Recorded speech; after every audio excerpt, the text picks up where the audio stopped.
কামানের গোলা ছুরি শুরু হচ্ছে মাগরিবের ওয়াক্ত।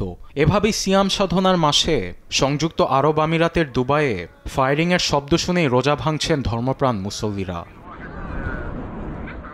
অন্যান্য মুসলিম বিশ্বে আজানের মাধ্যমে ইফতারের ডাক দেয়া হলেও দুবাই এবার দেখা গেছে ভিন্ন চিত্র। ব্রুজ খলিফার আশেপাশের এলাকায় আজানের বদলে মাগরিবের ওয়াক্ত শুরু হচ্ছে কামানের শব্দে। তবে এর পেছনে ব্যাখ্যাও দিয়েছেন ফার্স্ট লিউটেন্যান্ট মাতার ইব্রাহিম আল তায়ের।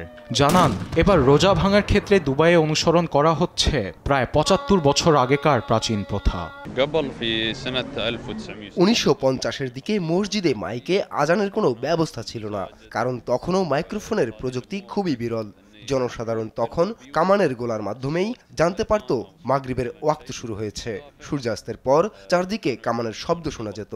এটি বিশ্বযুদ্ধের সময়ও খুব প্রচলিত ছিল। কামান ফায়ারিংয়ের দৃশ্য দেখতেও ভিড় জমাচ্ছে উৎসুক জনতা। কেউ কেউ দূর থেকে মোবাইলে ছবিও তুলতে ব্যস্ত। তবে অনেকেই জানান, ঘরের বাহিরে থাকা অবস্থায় এই ধরনের উদ্যোগ কেড়েছে জনসাধারণের নজর। দৃশ্যটি দেখার জন্য এখানে তাড়াহুড়া করে এসেছি। ভেবেছিলাম আর দেখতে পারবো না, কিন্তু যখন শুনেছি যে হয়নি তখন খুব খুশি হয়েছি। কামানের শব্দে রোজা ভেঙে ইফতারি করা এক ভিন্ন ধরনের অনুভূতি। পরের বার আসলে আমি আমার সন্তানদের নিয়ে এখানে আবার আসবো। ওরা এটি দেখে খুব খুশি হবে। শুধু তাই নয়, রমজানকে ঘিরে দুবাইয়ের শপিং মলগুলোতেও চলছে জনসমাগম।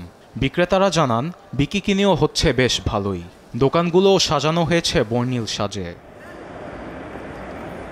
একই সঙ্গে রাতের বেলাও দুবাইয়ের রাস্তায় দেখা যায় নজরকাড়া দৃশ্য। নানান আলোকসজ্জায় সাজানো হয়েছে রাস্তাঘাট। বড় বড় ইমারতগুলো জ্বলজ্বল করছে রাতের অন্ধকারে। রমজান উপলক্ষে পুরো শহরেই এক ভিন্নধর্মী সাজ। আরবেদ আফসার, নিউজ ডেস্ক, দেশ টিভি।